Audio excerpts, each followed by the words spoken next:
Assalamualaikum warahmatullahi wabarakatuh. Tahukah teman-teman semua bahwa jauh-jauh hari sebelum kita terlahir ke dunia, manusia sudah terikat perjanjian dengan Allah Subhanahu wa Ta'ala.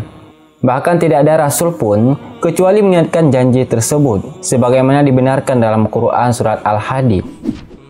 Dan mengapa kamu tidak beriman kepada Allah, padahal Rasul menyuruhmu supaya kamu beriman kepada Tuhanmu, dan sesungguhnya Allah telah mengambil perjanjianmu jika kamu adalah orang yang beriman.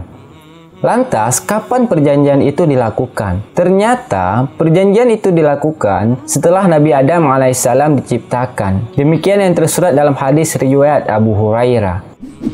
Yang artinya, sewaktu menciptakan Nabi Adam, Allah mengusap punggungnya, maka terjatuhlah dari punggungnya setiap jiwa keturunan yang akan diciptakan Allah dari Adam hingga hari kiamat. Kemudian, di antara kedua mata setiap manusia, dari keturunannya, Allah menjadikan cahaya yang bersinar. Selanjutnya, mereka disodorkan kepadanya. Adam pun bertanya, "Wahai Tuhanku, siapakah mereka?" Allah menjawab, "Mereka adalah keturunanmu."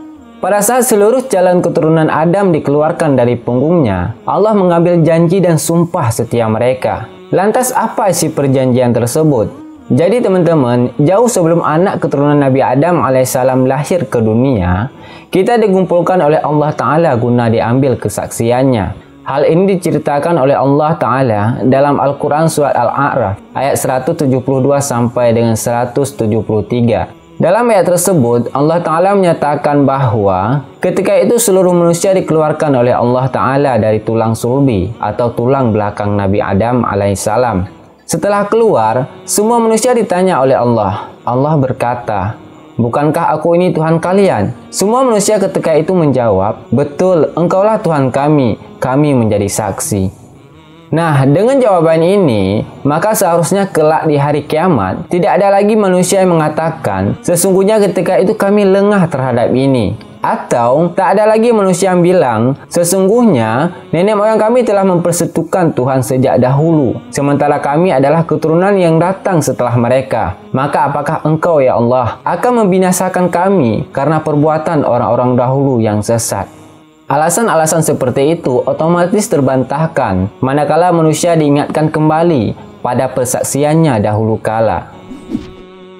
Kemudian Allah Subhanahu wa Ta'ala memasukkan roh ke dalam jasad manusia. Lalu selama 9 bulan manusia berada dalam kandungan ibunya, setelah itu barulah manusia lahir ke atas dunia dalam keadaan menangis. Manusia lahir dalam keadaan fitrah. Hal ini dijelaskan oleh Rasulullah SAW sebagaimana diriwayatkan oleh Abu Hurairah. Setiap anak dilahirkan dalam keadaan fitrah, atau riwayat lain menyatakan dalam memeluk agama Islam. Maka kedua orang tualah yang menjadikannya seorang Yahudi atau Nasrani ataupun Majusi. Al-Aswad Ibnu Sari dalam kalangan Bani Sad, sebagaimana tertulis dalam tafsir Ibnu Katsir tentang surat Al-A'raf, ia menceritakan bahwa saya pernah ikut berperang bersama Rasulullah SAW sebanyak 4 kali. Pada suatu perperangan, pasukan kaum muslimin membunuh anak-anak setelah pasukan musuh terlebih dahulu dibunuh. Kemudian cerita ini disampaikan kepada Rasulullah SAW, maka beliau bersabda, "Apakah gerangan yang telah terjadi kepada kaum muslimin sehingga mereka tega membunuh anak-anak?" Seorang laki-laki dari pasukan kaum muslimin menjawab, "Bukankah mereka adalah anak-anak orang-orang musyrik, wahai Rasulullah?" Maka Rasulullah berkata, "Sesungguhnya orang-orang terpilih di antara kalian pun adalah orang-orang musyrik. Ingatlah, tidak ada seorang anak pun yang dilahirkan melainkan dalam keadaan suci. Ia masih tetap dalam keadaan suci sampai lisannya dapat berbicara. Lalu kedua orang tuanya lah yang menjadikan Yahudi atau Nasrani." Teman-teman semua yang dirahmati Allah, kita lahir di dunia membawa kalimat La ilaha illallah. Jadi, kita harus memegang teguh kalimat tauhid itu dengan hanya menyembah Allah semata tanpa menyekutukannya dengan apapun. Namun sayangnya, sifat manusia banyak yang lupa atas janjinya sendiri di hadapan Tuhan mereka. Makanya Allah mengutus para rasul untuk mengingatkan janji itu, sehingga tidak ada hujah bagi mereka untuk tidak beriman saat ditagih janji pada hari kelak nanti.